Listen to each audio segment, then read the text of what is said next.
Hello everyone. आज है 6 जून और आज की इस क्लास में हम डिस्कस करेंगे 6 जून से बनने वाले करंट अफेयर के सभी इंपॉर्टेंट क्वेश्चंस। प्रीवियस क्लास में हमने देखा था कि हाल ही में भारत ओमान के बीच जो सेपा लागू हुआ है, इसके तहत भारत ओमान के 3 पोर्ट्स का इस्तेमाल कर सकेगा स्ट्रेट ऑफ हॉर्मुज को बाईपास करने के लिए, सलाला, डुकम और सोहर। अभी हाल ही में उत्तर प्रदेश की चंबल सेंचुरी में दुनिया की सबसे छोटी बिल्ली रस्टी स्पॉटेड कैट की मौजूदगी इसकी पहली बार पुष्टि की गई। म्यांमार के राष्ट्रपति यू मिन आंग हाइंग रिसेंटली भारत के दौरे पर आए हुए थे और म्यांमार के ही साथ भारत का Kaladan multi modal transit transport project है। खलीलुर रहमान ये भी हाल ही में यूनाइटेड नेशन जनरल असेंबली के 81वें सत्र के अध्यक्ष बने बांग्लादेश से बिलोंग करते हैं। इसके अलावा हाल ही में कर्नाटक के 18वें मुख्यमंत्री बने हैं डीके शिवकुमार। सीबीएसई के अध्यक्ष लोखंडे प्रशांत सीताराम है। पटना हाईकोर्ट के मुख्य न्यायाधीश मीनाक्षी मदन रॉय बनी और अभी हाल ही में जो ऑकस संगठन है, यानी कि अमेरिका, ब्रिटेन और ऑस्ट्रेलिया का ये जो संगठन है, इसने समुद्री रक्षा क्षमताओं को आगे बढ़ाने के लिए underwater drone program launch किया है। रिसेंटली जो दिल्ली हाईकोर्ट है, इसने भूल जाने का अधिकार इसे भारतीय संविधान के आर्टिकल 21 में ऐड किया है। अभी हाल ही में देश में संतुलित उर्वरक उपयोग और मिट्टी की गुणवत्ता सुधारने के पर्पज से खेत बचाओ अभियान की शुरुआत की गई और वर्ल्ड एनवायरनमेंट डे जो कि 5 जून को मनाया जाता है। तो सभी क्वेश्चंस हमने देखे प्रीवियस क्लास में। इसके अलावा काफी दिनों से आप वेट कर रहे हैं मई मंथली के करंट अफेयर ई बुक का, जो कि अब फाइनली लॉन्च हो चुकी है। आप इसे डाउनलोड कर सकते हैं कल्याणी मैम ऑफिशियल एप्लीकेशन से, जहां से आपको हर मंथ की ई बुक मिल जाएगी। ये बाइलिंगुअल है, जिसमें कि 200 प्लस क्वेश्चंस आपके पूरे मई मंथ के कवर किए गए हैं। और ऐसे स्टूडेंट जो कि प्रिपरेशन के साथ जॉब भी करते हैं, जिन्हें एक्स्ट्रा टाइम नहीं मिल पाता है डेली के करंट अफेयर नोट्स बनाने के लिए, उनके लिए ये ई बुक फायदेमंद रहेगी। और आज नंबर ऑफ क्वेश्चन ज्यादा है, इसलिए क्लास की ड्यूरेशन लंबी होगी। शुरू करते हैं आज का हमारा पहला सवाल। सवाल है, हाल ही में वाणिज्य और उद्योग मंत्रालय के तहत ये जो डीपीआईआईटी है, यानी कि department of promotion of industry and internal trade, इसने जो थोक मूल्य सूचकांक है, यानी कि होलसेल प्राइस इंडेक्स, जो कि 2011-12 था, इसे बदल करके कर दिया है 2022-23। ऑप्शन ए इसका राइट आंसर हो जाएगा। तो डीपीआईआईटी ने थोक मूल्य सूचकांक की नई सीरीज को आधिकारिक मंजूरी रिसेंटली दे दी है।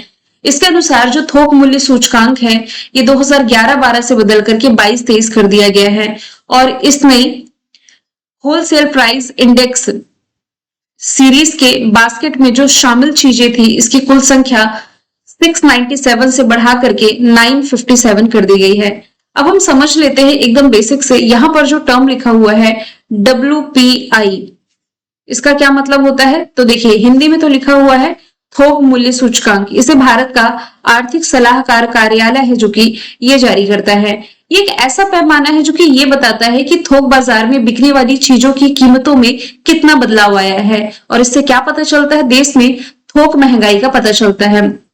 अच्छा, ये मापता क्या है? तो ये उन चीजों की कीमतों को ट्रैक करता है जो आम जनता तक पहुंचने से पहले थोक में, यानी कि बल्क में बिकती है। जैसे कि इसमें थोक अनाज हो गया, कच्चा तेल हो गया और फैक्ट्रियों में बना सामान, ये सभी इसके अंतर्गत आता है। अच्छा, यहाँ पर WPI के इतिहास की बात की गई है। WPI यानी कि होलसेल प्राइस इंडेक्स। तो हमारे देश में जो WPI है, इसके आंकड़े सेकेंड वर्ल्ड वॉर के समय से आ रहे हैं। आजादी से पहले भारत सरकार के जो पहले आर्थिक सलाहकार थे, सर थियोडोर E.G. ग्रेगरी, इन्होंने 1939 को बेस ईयर मान करके इसकी पहली सीरीज की शुरुआत करी थी। अब देखिए, यहां से दो टर्म आता है, एक तो होलसेल प्राइस इंडेक्स और कुछ दिन पहले मैंने आप लोगों को CPI यानी कि कंज्यूमर प्राइस इंडेक्स के बारे में बताया था। अब दोनों में फर्क क्या है? देखिए, WPI और CPI। तो ये जो CPI है, यानी कि कंज्यूमर प्राइस इंडेक्स, ये भारत के सांख्यिकी कार्यालय के द्वारा रिलीज किया जाता है, जबकि ये जो WPI है, WPI की फुल फॉर्म याद रखें, ये हो जाएगी होलसेल प्राइस इंडेक्स। इसे रिलीज करता है OEA। OEA का क्या मतलब हुआ?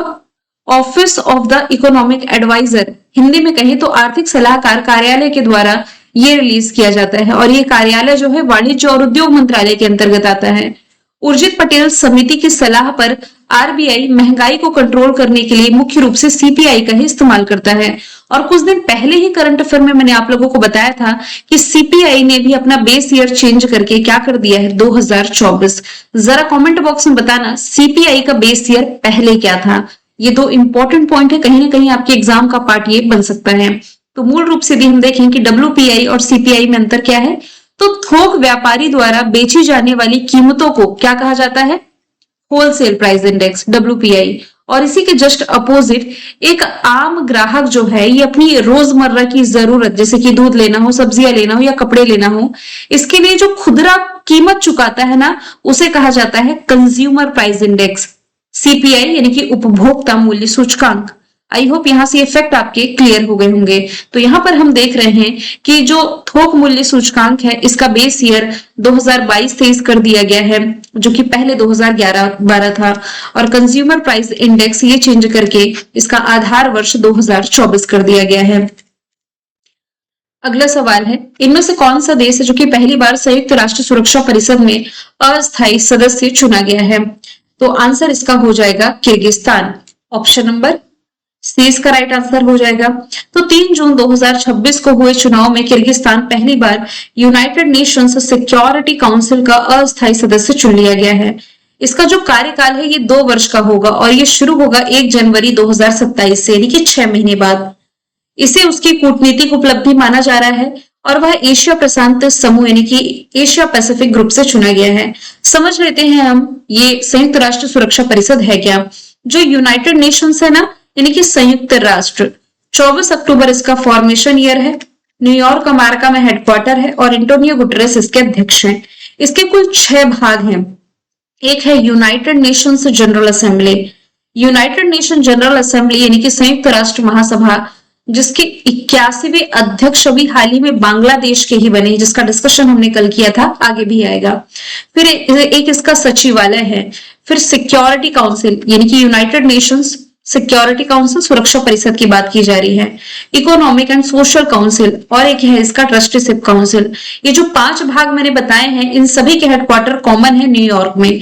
इसका एक जो भाग है इंटरनेशनल कोर्ट ऑफ जस्टिस, इसका जो अंतरराष्ट्रीय न्यायालय है, ये है हेग, नीदरलैंड में। तो इसमें आप कंफ्यूज नहीं होइएगा। यह जो पार्ट हम डिस्कस कर रहे हैं यूनाइटेड नेशन सिक्योरिटी काउंसिल, ये है 24 अक्टूबर 1945 इसका भी फॉर्मेशन ईयर है और हेडक्वार्टर सेम जगह है। इसके ना कुल 15 मेंबर कंट्री होती हैं। 15 में से इसके 5 तो परमानेंट सदस्य देश होते हैं, यानी कि स्थायी सदस्य देश। तो सिक्योरिटी काउंसिल में जो सदस्य देश है परमानेंट, चाइना है, फ्रांस है, रशिया है, यूके है और यूएस है। भारत काफी समय से प्रयास कर रहा है कि इसे परमानेंट मेंबरशिप मिल जाए, लेकिन ये अभी तक नहीं मिल पाई है। तो 5 तो परमानेंट हो गए, बाकी के जो 10 होते हैं ये नॉन परमानेंट होते हैं, यानी कि अस्थायी होते हैं। और जो अस्थायी सदस्य देश हैं, इनका कार्यकाल होता है 2 साल के लिए। जानकारी के लिए मैं आपको ये भी बता दूं कि जो भारत है ये नॉन परमानेंट कंट्री का ही पार्ट है। अभी फर्स्ट टाइम जो सेंट्रल एशिया कंट्री इसका अस्थायी सदस्य चुना गया है, ये हो जाएगा किर्गिस्तान। अब थोड़ा हम जान लेते हैं किर्गिस्तान के बारे में। तो सेंट्रल एशियाई कंट्री जिसकी मैप आप देख पा रहे हैं, इसकी कैपिटल हो जाएगी बिश्केक, करेंसी हो जाएगी इसकी सोम, राष्ट्रपति हो जाएंगे सदिर जापारोव, और इसके पड़ोसी देशों में आप देख पा रहे हैं कजाकिस्तान है, उज्बेकिस्तान है, यहाँ पर ताजिकिस्तान है और चाइना से भी ये बॉर्डर शेयर करता है। रिसेंट के करंट अफेयर में हमने देखा था कि भारत और किर्गिस्तान के बीच अभी हाल ही में कंजर अभ्यास का आयोजन किया गया था। इसके अलावा संघाई कॉर्पोरेशन ऑर्गेनाइजेशन की जो मीटिंग है, यानी कि इस साल इसका जो होस्ट कंट्री है ये किर्गिस्तान है। अब एससीओ क्या है? संघाई कॉर्पोरेशन ऑर्गेनाइजेशन, इसकी फुल फॉर्म बनती है। इसके कुल मिलाकर के यदि हम देखें तो 10 मेंबर कंट्री है और 10वीं मेंबर कंट्री जो शामिल हुआ है ये बेलारूस हो जाएगा। अप्रैल के महीने का करंट अफेयर है कि किर्गिस्तान के बिश्केक में आयोजित जो एशियाई कुश्ती चैंपियनशिप थी, इसमें भारत ने कुल 17 मेडल अपने नाम किए थे। नेक्स्ट क्वेश्चन की तरफ चलते हैं। कल ही मैंने बताया था वर्ल्ड एनवायरनमेंट डे के बारे में, विश्व पर्यावरण दिवस के बारे में, जो कि 5 जून को मनाया गया। आज का क्वेश्चन मैंने ऐड किया है कि विश्व पर्यावरण दिवस का जो मेजबान देश है ये कौन है? तो ये हो जाएगा अजरबैजान। और इसके लिए जो समारोह है अजरबैजान की कैपिटल बाकू में आयोजित किया जा रहा है। कल हमने डिस्कशन किया था इसके थीम के बारे में, जो कि है प्रकृति से प्रेरित जलवायु के लिए, हमारे भविष्य के लिए, यानी कि inspired by nature for climate for our future.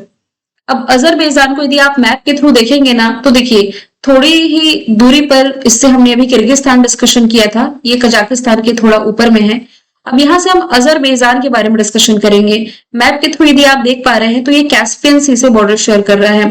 अब ये कैस्पियन सी से बॉर्डर शेयर करने वाले ना 5 देश हैं, जिसकी ट्रिक मैं आपको बता देती हूँ। ट्रिक है कृति की, KRATI। अब इसे आप कैसे रिलेट करेंगे? K फॉर हो गया कजाकिस्तान, R फॉर आप देख पा रहे हैं रशिया है, A for Azerbaijan, T for यहाँ पर तुर्कमेनिस्तान है, और I फॉर ईरान हो जाएगा। तो KRATI ये 5 ऐसे देश हैं जो कि कैस्पियन सी से बॉर्डर शेयर करते हैं। क्योंकि एग्जाम में 4 ऑप्शन देकर के ये पूछा जाता है कि इसमें से कौन सी कंट्री है जो कि कैस्पियन सी से बॉर्डर शेयर नहीं करती, तो ये आपको मालूम होना चाहिए। अब यहाँ से लगे हाथ में आपको काकेसस कंट्री भी बता देती हूँ, क्योंकि यहाँ पर आप ब्लैक सी देख पा रहे हैं, काला सागर देख पा रहे हैं, और यहाँ पर कैस्पियन सी देख पा रहे हैं। तो काकेसस कंट्री बहुत इजी है याद करना। ब्लैक सी और कैस्पियन सी के बीच में ट्रिक याद रखिए कि आग लग गई है, AAG। अब ये कैसे ट्रिक हो गई? तो A for Azerbaijan, A for Armenia और G फॉर जॉर्जिया। जॉर्जिया को यदि आप देखेंगे तो ये ब्लैक सी से बॉर्डर शेयर कर रहा है, और अजरबैजान जो है कैस्पियन सी से बॉर्डर शेयर कर रहा है, और बीच में आपका क्या आ गया? आर्मेनिया। याद रखिए ये जो आर्मेनिया है ये आपकी लैंड लॉक कंट्री हो गई। ठीक है, तो यहां से हमने काकेसस कंट्री देखी जो कि अजरबैजान, आर्मेनिया और जॉर्जिया, और कैस्पियन सी से बॉर्डर शेयर करने वाली कंट्री देखी जो कि कजाकिस्तान है, रशिया है, अजरबैजान है, तुर्कमेनिस्तान है और ईरान है। अजरबैजान की कैपिटल हो जाएगी बाकू, करेंसी हो जाएगी मनत, प्रेसिडेंट यहाँ के इल्हाम अलीयेव हैं और प्राइम मिनिस्टर अली असदौव हैं। पड़ोसी देशों में जैसे कि हमने देखा ये रशिया, जॉर्जिया, आर्मेनिया और ईरान इसके पार्ट हो जाएंगे। अगले सवाल की तरफ चलते हैं। अर्थ प्राइज 2026 के विजेता का नाम क्या है? ये भी क्वेश्चन हम डिस्कस कर चुके हैं, लेकिन थोड़े दूसरे तरीके से। हमने देखा था कि अर्थ प्राइज 2026 के 3 विजेता हैं, जिसमें कि किस इनोवेशन के लिए इन्होंने जीता है ये हमने डिस्कशन किया। आज एमसीक्यू में इन विनर्स के नाम मैंने ऐड किए हैं, जो कि विवान छापछारिया, एरियाना अग्रवाल और अव्याना मेहता, यानी कि ये तीनों ही इसके राइट आंसर हो जाएंगे। इन्हें ये अवार्ड मिला क्यों है? तो पानी से जो माइक्रोप्लास्टिक है इसे निकालने के लिए इन्होंने कम लागत वाली विधि विकसित की, जिसके लिए इन्हें अर्थ प्राइज 2026 से सम्मानित किया गया है। अच्छा, ये याद रखिए ये जो अर्थ प्राइज है ना, ये 13 से 19 साल के बच्चों के लिए दिया जाता है, और ये दुनिया की सबसे बड़ी पर्यावरण स्थिरता प्रतियोगिता है। और इसका पर्पस क्या है? छात्रों को पर्यावरण संबंधी समस्याओं के समाधान खोजने के लिए इनकरेज करना और फिर उन्हें प्राइज देना। और इसे स्पॉन्सर कौन करता है या फिर इसका आयोजन कहाँ किया जाता है? तो जेनेवा स्विट्जरलैंड में स्थित द अर्थ फाउंडेशन द्वारा संचालित ये एक वार्षिक कार्यक्रम हो जाएगा। अगला क्वेश्चन है, वेनेजुएला के कार्यवाहक राष्ट्रपति इनका नाम क्या है, जिन्होंने जून 2026 में भारत की यात्रा की? ये जो वेनेजुएला है ना, ये अभी चर्चित कंट्री रही है, इसके बारे में डिस्कशन हम कर लेते हैं। इसके कार्यवाहक राष्ट्रपति का नाम हो जाएगा डेल्सी रोड्रिगेज, जो कि 3 से 7 जून तक भारत के ऑफिशियली यात्रा पर है। और इस यात्रा का जो मेन पर्पस है ना, ये एनर्जी, ट्रेड, टेक्नोलॉजी और इन्वेस्टमेंट जैसे प्रमुख क्षेत्रों में सहयोग मजबूत करना है दोनों ही देशों के बीच में। सबसे पहले आप मैप के थ्रू देखिए वेनेजुएला कहाँ एग्जिस्ट कर रहा है? साउथ अमेरिका में। इसके ऊपर में कैरिबियाई सी है और यहीं पर आप अटलांटिक ओशन की लोकेशन देख सकते हैं। अब ये जो वेनेजुएला है ना, इसके पास दुनिया का सबसे बड़ा प्रमाणित तेल का भंडार है, जो कि लगभग 303 अरब बैरल माना जाता है। और दुनिया के कुल प्रमाणित तेल भंडार में वेनेजुएला का जो कंट्रीब्यूशन है लगभग 17%, 17% है। अधिकांश तेल जो है मतलब हैवी क्रूड है, जिसे निकालना और रिफाइन करना यहाँ से महंगा पड़ता है। अब वेनेजुएला की कैपिटल काराकस है, करेंसी इसकी बोलीवर है, यहाँ पर स्पेनिश लैंग्वेज बोली जाती है।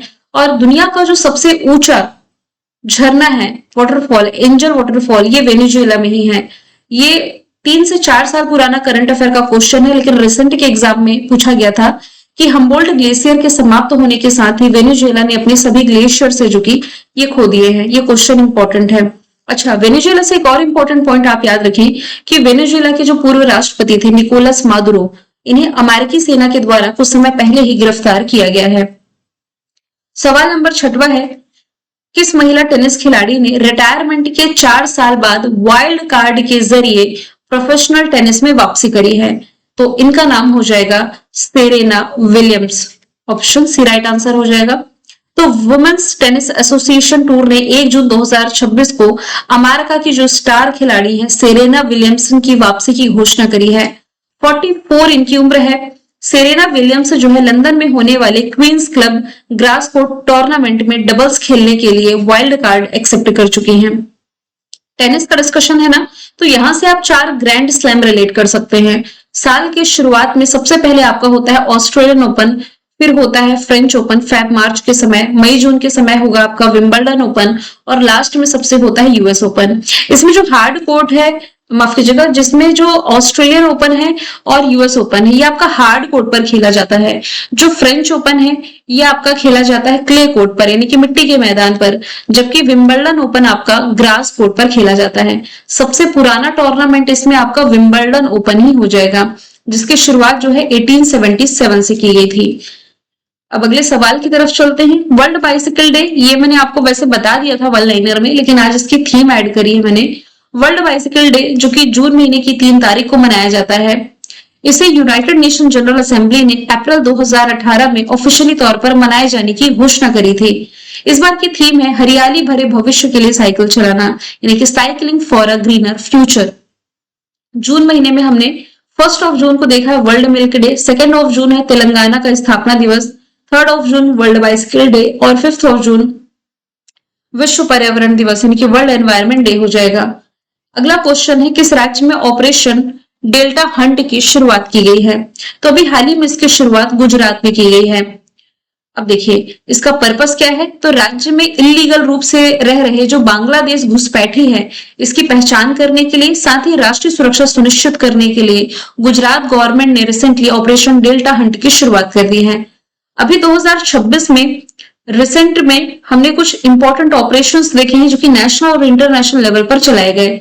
फॉर एग्जाम्पल, अमेरिका ने सीरिया में आतंकी संगठन Islamic state of Syria and Iraq के खिलाफ ऑपरेशन हॉकआई की शुरुआत करी थी। तेलंगाना पुलिस ने साइबर अपराध नेटवर्क को खत्म करने के लिए ऑपरेशन क्रैकडाउन शुरू किया था। मिजोरम गवर्नमेंट ने ड्रग तस्करी को रोकने के लिए ऑपरेशन जेरिको चलाया था।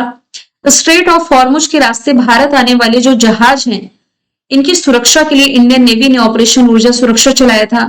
जो नार्कोटिक्स कंट्रोल ब्यूरो है इसने ऑपरेशन रेस्पिल के तहत इंटरनेशनल सिंथेटिक ड्रग्स तस्करों का एक बहुत बड़ा नेटवर्क का पर्दाफाश किया और ये अभी मई का करंट अफेयर से इंपॉर्टेंट मार्क करें। अमेरिका और इजराइल द्वारा संयुक्त रूप से शुरू किया गया एक ऑपरेशन है फैब के महीने में, ऑपरेशन एपिक फ्यूरी। पाकिस्तान ने अफगानिस्तान के खिलाफ जो कार्यवाही की इसे नाम दिया गया ऑपरेशन गजब लिल हक।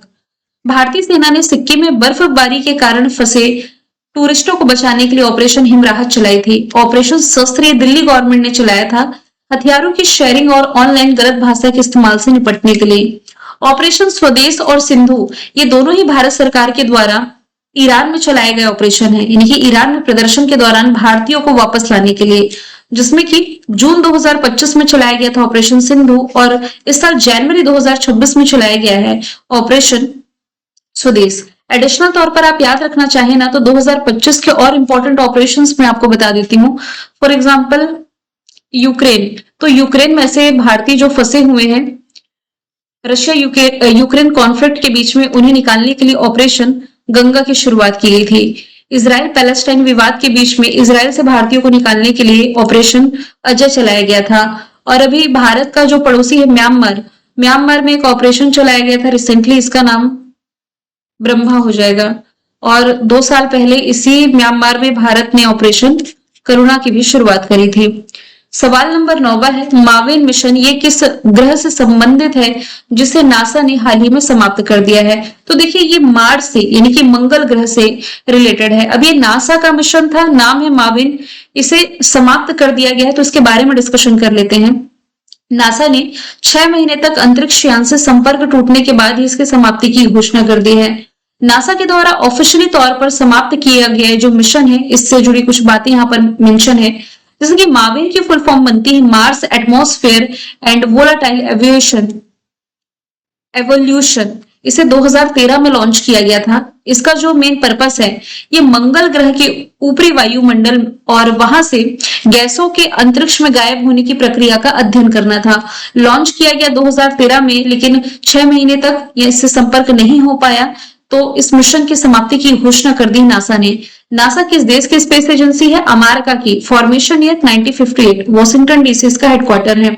अब इससे जुड़े कुछ करंट अफेयर के फैक्ट, जैसे कि अभी रिसेंटली इस साल इसका आर्टेमिस 2 मिशन ये भेजा गया था। ये नासा का 50 साल बाद भेजा गया मानव युक्त चंद्र मिशन, मून मिशन हुआ। और क्लाउड 9 एक भूतिया गैलेक्सी यानी कि आकाशगंगा की खोज रिसेंटली नासा ने की थी अंतरिक्ष में। नासा के 15 नंबर के जो एडमिनिस्ट्रेटर हैं जेरेड इसाकमैन बने। नासा की एक अंतरिक्ष यात्री है, नाम है क्रिस्टीना कोच। ये मून्स ऑर्बिट यानी कि चांद की कक्षा में जाने वाली पहली महिला बनी। नासा ने IBM यानी कि इंटरनेशनल बिजनेस मशीन के साथ मिलकर के सूर्या AI मॉडल लॉन्च किया, जो अंतरिक्ष मौसम की सटीक भविष्यवाणी करता है। नासा ने सौर तूफान से पृथ्वी के चुंबकीय क्षेत्र को बचाने के लिए ट्रेसर्स मिशन लॉन्च किया। यह क्वेश्चन एज इट इज पूछा गया है BPSC के क्वेश्चन में, लास्ट ईयर BPSC के पेपर में पूछा गया है।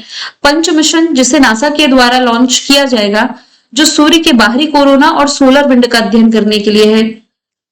चंद्रमा ने माफ कीजिएगा, नासा ने चंद्रमा पर पानी का पता लगाने के लिए लूनर टेल ब्रेजर उपग्रह लॉन्च किया। हाँ, ये क्वेश्चन था BPSC का, माफ कीजिएगा, सितंबर के महीने में लास्ट ईयर जो पूछा गया था, लूनर टेल ब्रेजर से था। और इसके अलावा नासा जो है इसने डार्क मैटर और डार्क एनर्जी के रहस्यों की जांच करने के लिए रोमन स्पेस टेलीस्कोप डेवलप किया। प्रेफायर मिशन भी नासा का है। प्रेफायर क्या है? तो देखिए, जैसे ये ग्लोब है, ग्लोब का जो नॉर्थ पोल है और साउथ पोल यानी कि उत्तरी ध्रुव और दक्षिणी ध्रुव, इसके अध्ययन के लिए लॉन्च किया गया। प्रोजेक्ट निसार क्या है? तो ये नासा और इसरो का संयुक्त प्रोजेक्ट है, जैसे कि फुल फॉर्म हुई NASA ISRO synthetic aperture radar. ये अर्थ ऑब्जर्वेशन सैटेलाइट है। फिर यूरेनस की 29वीं उपग्रह की खोज नासा ने की, जिसका नाम है S2025U1। अगला क्वेश्चन है, हाल ही में भारत जो है ये दुनिया का कौन सा सबसे बड़ा सौर ऊर्जा विकास बाजार बना है? तो सौर ऊर्जा के मामले में भारत दूसरे स्थान पर आ गया है। भारत ने वार्षिक सौर क्षमता वृद्धि के मामले में अमेरिका को पीछे छोड़ा है और चाइना के बाद दुनिया का दूसरा सबसे बड़ा सोलर एनर्जी विकास बाजार बन गया है। इसकी कैपेसिटी की बात की जाए, इसकी रिकॉर्ड कैपेसिटी, तो देश की जो कुल स्थापित सौर ऊर्जा क्षमता है ये 150 गीगावाट के आंकड़े को पार कर गई है। अब इसमें सबसे अधिक कंट्रीब्यूशन देने वाले राज्यों में राजस्थान है। भारत ने राजस्थान सौर ऊर्जा उत्पादन और स्थापित क्षमता के मामले में अग्रणी राज्यों में से शामिल है। 11 नंबर का क्वेश्चन है, India AI data lab launch करने वाली भारत की जो पहली प्राइवेट यूनिवर्सिटी बनी है, ये कौन बनी है? तो यहां से चंडीगढ़ यूनिवर्सिटी राइट आंसर हो जाएगा। इंटेल इंडिया के सहयोग से India AI data lab launch करने वाली ये पहली प्राइवेट यूनिवर्सिटी बन गई है। इस लैब का जो पर्पस है ये AI यानी कि आर्टिफिशियल इंटेलिजेंसी।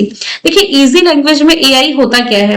कृत्रिम बुद्धिमत्ता, जिसे आप हिंदी में कहेंगे, तो मशीनों में इंसानों जैसे सोचने समझने की क्षमता को ही विकसित करना आपका AI कहलाता है। तो इसका जो मेन पर्पस है ये AI, डेटा साइंस और उभरती हुई जो टेक्नोलॉजी है इसके क्षेत्र में जो स्टूडेंट है इसे ट्रेनिंग देना और स्किल प्रदान करना रखा गया है। मंतारा यूनिवर्सिटी की यदि बात की जाए तो वन्य जीवों को समर्पित ये पहली यूनिवर्सिटी होगी। मुकेश अंबानी के जो छोटे बेटे हैं अनंत अंबानी, इन्हीं की ये पहल है। नेक्स्ट क्वेश्चन की तरफ चलते हैं, किसे सऊदी अरब में भारत के अगले राजदूत के रूप में नियुक्त किया गया है? देखिए, राजदूत और उच्चायुक्त वाले क्वेश्चन एग्जाम में ना के बराबर पूछे जाते हैं, पॉसिबिलिटी नहीं होती। एक बात मैं आपको क्लियर कर देती हूँ, जो कॉमनवेल्थ कंट्रीज होती हैं यानी कि जो राष्ट्रमंडल देश होते हैं, यहाँ पर उच्चायुक्त की नियुक्ति की जाती है यानी कि हाई कमीशन की। अभी कॉमनवेल्थ कंट्रीज क्या है? ऐसी कंट्री जो कि कभी ना कभी ब्रिटिश शासन के अधीन रही हो, तो यहाँ पर आपके हाई कमीशन नियुक्त होते हैं। जो नॉन कॉमनवेल्थ कंट्रीज होती है यहाँ पर राजदूत यानी कि अम्बेसडर की नियुक्ति की जाती है। अक्सर ये टर्म आप लोगों ने पढ़ा होगा और इसमें कंफ्यूजन भी होता है। तो अभी हाल ही में सऊदी अरब में भारत के जो राजदूत यानी कि अम्बेसडर बने हैं, इनका नाम विपुल हो जाएगा। जबकि ऑप्शन बी में विक्रम दोराई स्वामी लिखा है, ये चाइना में भारत के राजदूत बने हैं। ये जो विपुल है ना, जो सऊदी अरब में भारत के अगले राजदूत बने, ये 1990 बैच के IFS ऑफिसर है। पूछा जा रहा है चुमुर गांव जिसे भारत का पहला मॉडल सीमावर्ती गांव बनाया गया है, ये कहाँ स्थित है? इसकी लोकेशन लद्दाख में हो जाएगी। तो चुमुर गांव ये केंद्र शासित प्रदेश लद्दाख के दक्षिण पूर्व क्षेत्र चांगथांग सब डिवीजन में जो LAC है यानी कि लाइन ऑफ एक्चुअल कंट्रोल के पास भारत चाइना सीमा पर स्थित है। समुद्र तल से लगभग 16,700 फीट की ऊंचाई पर स्थित है। ये अपनी रणनीतिक स्थिति और खानाबदोश चारागाहों के लिए जाना जाता है और वाइब्रेंट विलेज प्रोग्राम के तहत इसे भारत का पहला मॉडल बॉर्डर विलेज के रूप में डेवलप किया जा रहा है ताकि सीमावर्ती क्षेत्रों में बुनियादी ढांचे को मजबूत किया जा सके। अब ये लद्दाख में है तो लद्दाख के 7 जिले राजधानियां लेह कारगिल है। उपराज्यपाल विनय कुमार सक्सेना है। भारत का पहला ऐसा केंद्र शासित प्रदेश जिसने पूर्ण कार्यात्मकता साक्षरता हासिल करी है। पूर्ण कार्यात्मक साक्षरता हासिल करने वाला ये पहला केंद्र शासित प्रदेश है। दूसरा बना है चंडीगढ़। राज्यों की यदि बात की जाए तो पूर्ण कार्यात्मक साक्षरता हासिल करने वाला पहला राज्य मिजोरम, दूसरा गोवा, तीसरा त्रिपुरा, चौथा हिमाचल प्रदेश, रिसेंटली 5वां सिक्किम बन गया है। लद्दाख में सिंधु नदी हरित गलियारा नामक पर्यावरण पुनर्स्थापन परियोजना की शुरुआत की गई। यहाँ पर होप रिसर्च स्टेशन लॉन्च किया गया। लद्दाख के पहले पोलो स्टेडियम का उद्घाटन किया गया। यहाँ पर दुनिया की सबसे ऊंची इमेजिंग चक्र वेधशाला का उद्घाटन हाल ही लद्दाख में किया गया। स्नो लेपर्ड की संख्या सबसे अधिक यहीं पर है 477।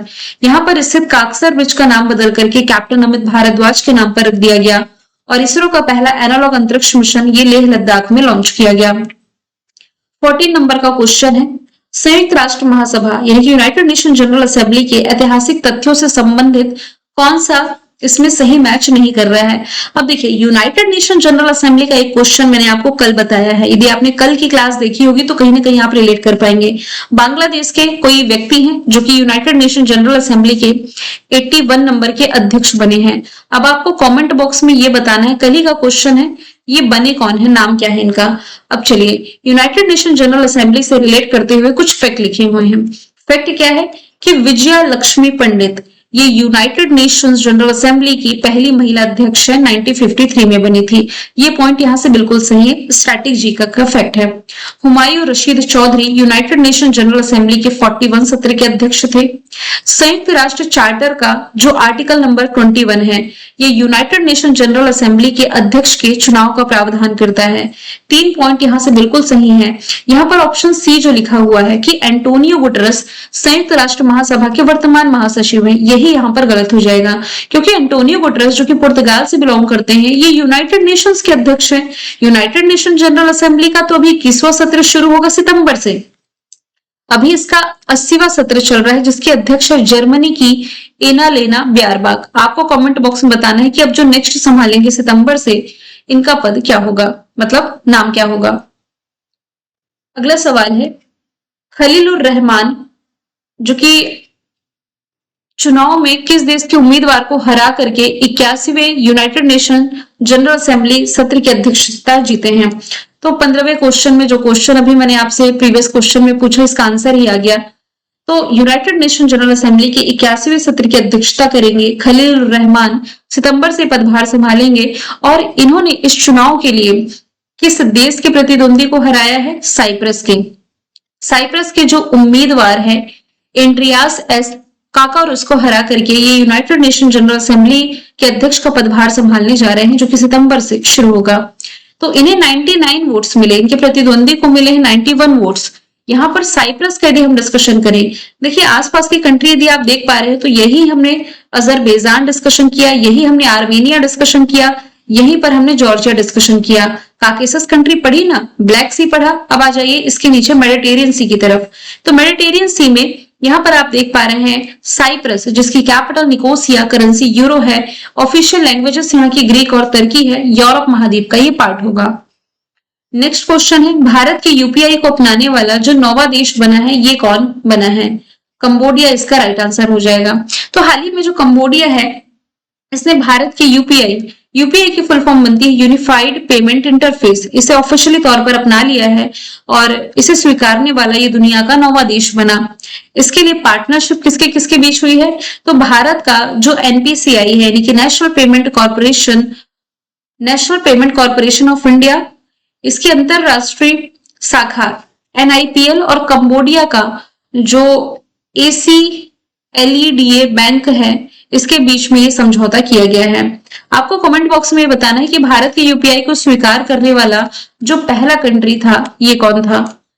कंबोडिया को यदि आप मैप के थ्रू देखिए ना तो ये एशिया का पार्ट है, साउथ ईस्ट एशिया का अहम देश है। इसकी कैपिटल नोम फे, करेंसी हो जाएगी रियल, और दुनिया का जो सबसे मशहूर अंकोर वाट का टेम्पल आप पढ़ते हैं इसी कंबोडिया में हो जाएगा। इसी कंबोडिया के साथ भारत के रिसेंटली सिम्बेक्स अभ्यास का आयोजन किया गया था। ध्यान दीजिए सिम्बेक्स में CINBEX आ रहा है, तब तो ये कंबोडिया के साथ है। एक और मिलता जुलता टर्म है सिम्बेक्स, SINBEX, तो ये सिंगापुर के साथ भारत की एक्सरसाइज होती है, इसमें आप कंफ्यूज नहीं होइए। हमारा लास्ट क्वेश्चन है, प्रतिष्ठित फूड प्लैनेट प्राइज 2026 से किसे नवाजा गया? तो इसका विजेता है APCNF। अब ये APCNF है क्या? तो इसकी फुल फॉर्म बनती है Andhra Pradesh community managed natural farming.